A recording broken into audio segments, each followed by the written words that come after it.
After last episode was basically a huge bore that crumbled under its own weight by shoving 2 storylines into one episode, I found myself thinking back to how the show was before its hiatus, where each episode served as a tribute to a past Power Ranger season, and wondering why one of those episodes hadn't aired since the show started running weekly. It seems like ever since Orion showed up, we've had episodes that range from being just okay to outright uninteresting, and I just want to go back to an episode that makes me feel like a Power Rangers fan while watching it. And it seems like when I ask for something like this of the show, it is right there to deliver, because now we have this episode in the driver's seat. The episode opens with a wormhole appearing in the sky, and Gosei asking Tensu to call the Rangers since they are receiving an extra-dimensional emergency alert. When the Rangers arrive, Gosei tells them they've picked up an emergency signal from Corinth, home of the RPM Rangers, and says that he's not sure why a wormhole would open if just a signal came through. The Rangers say they'll get to the bottom of this and plan to enter the wormhole to travel to Corinth, but Gosei is reluctant to send them since it will leave the Earth defenseless. The Rangers say they go where they're needed, and if anything goes wrong, Gosei can just call them back through the wormhole, so Gosei lets them use the skyship to investigate, telling them to stay safe. A villain named Professor Cog and his foot soldiers land on Earth through the wormhole, Professor Cog saying that phase 1 of his plan is complete. At that moment, the Rangers go through the wormhole, and Professor Cog says they fell for his trap before closing up the wormhole, leaving the Rangers trapped in Corinth. Professor Cog and his minions then ambush a passing tractor driver, telling him to take them to the city, while the Rangers travel through the wormhole.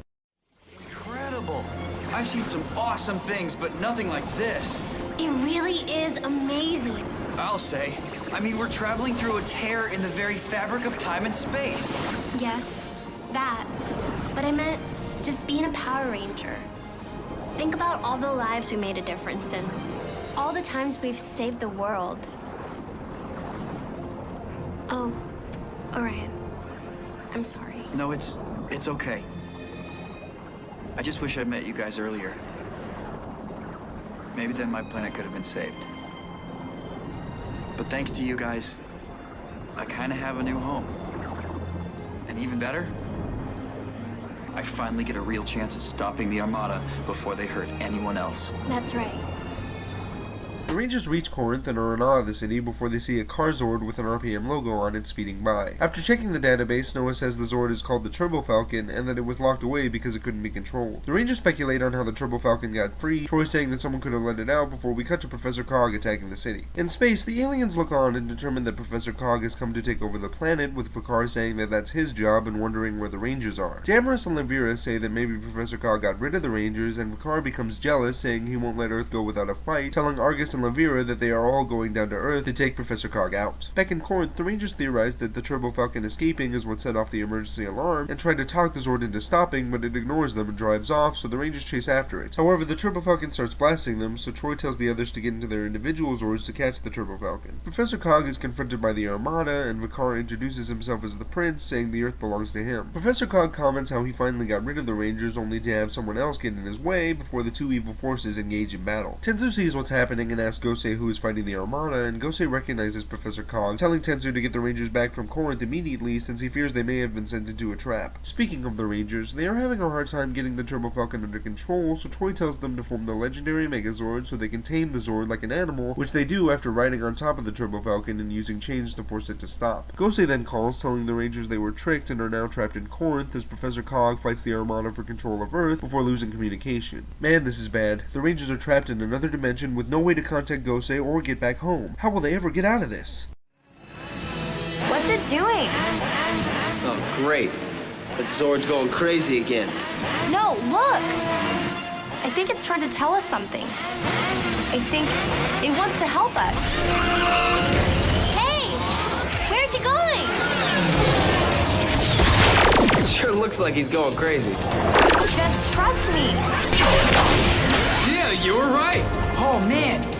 It opened the wormhole back up. Well, that was easy. The Rangers arrive in the city right where the villains are fighting, and Vakar tells them to bring down Professor Cog, who sends his minions to attack the Rangers, who in turn spring into action to take on the minions as well as some attacking X-Borgs. Professor Cog tries to join forces with the Armada, saying their combined strength could eliminate the Rangers, but Levira says they shouldn't risk it, saying they should just leave the X-Borgs while Professor Cog and the Rangers tear each other apart before retreating. During the fight, the Rangers strike Professor Cog before getting in gear with RPM to fight once more. What follows is an awesome action sequence that makes its great use of slow motion and fast motion, resulting in the Rangers taking down the minions and X-Borgs. The Rangers then use the RPM weapons to strike Professor Cog, even blasting him with the Super Mega Cannon, but Professor Cog is still standing and says he still has enough power to beat the Rangers before causing himself to grow. The Rangers form the legendary Megazord and the Non-Q-Rex to take on Professor Cog, but he is able to hold them off. Gosei then calls, saying the Turbo Falcon wants to lend the Rangers its power, so he tells them to use the RPM keys to open the wormhole for the Turbo Falcon. The team does so and sends the Turbo Falcon at Professor Cog, blasting him before the Rangers merge with the Turbo Falcon to form the legendary RPM Megazord, which is powerful enough to take out Professor Cog for good. After the fight, the Turbo Falcon takes the Rangers back to where the first wormhole appeared before going through it back to Corinth. The group tries to get a ride back to the city from the tractor driver from earlier, but he ignores them and drives off, not wanting to be tricked again. And the episode ends with Jake stepping in mud as the teens follow a trail back to the city on foot. This is very much a back to basics episode that is a nice tribute to RPM, and I enjoyed it quite a bit despite the fact that I have yet to see that season. Once again, the show delves deep into Power Rangers lore and left me fascinated with the concept of Corinth being set in a different dimension. However, since the Rangers travel to Corinth in this episode, I was expecting the show to use the opportunity to introduce as many unfamiliar Sentai teams as possible to American audiences. And because of that, I was initially disappointed that this was a single episode, since stories like this usually take 2 or more episodes to tell in Power Rangers. But after a second viewing, I realized that the plot really didn't need to be split across multiple episodes, since all the Rangers do is tame the Turbo Falcon. Not that that's a bad plot or anything, I was just more interested in what was happening on Earth with the Armada butting heads with Professor Cog. It's always interesting to watch 2 villains fight each other to reach the same goal, with the exception being Operation Overdrive, and the fight that they have really shows how much of a threat the Armada can be when they're not fighting the Rangers. I even found myself admiring Ricard a bit, since he goes down with Levira and Argus to confront Professor Cog. I mean, yeah, he doesn't do much in the fight, but the fact that he's there at all shows how much he dislikes Professor Cog for getting rid of the Rangers. I also like how the Armada refuses to join forces with Professor Cog after the Rangers escape the dimension, based solely on the logic that they could risk Professor Cog's life rather than their own to defeat the Rangers. The action sequences in this episode are really cool too, especially the RPM one, where I could just feel the sheer awesomeness of what was happening on screen. Overall, while this episode wasn't what I was expecting, it still does what it needs to effectively, with intense action, surprising confrontations, a new Zord, and even a nice bit of character interaction for good measure. And I can only imagine you will enjoy it even more if you're a fan of RPM. I'm Nick, aka IronBat1993, and may the power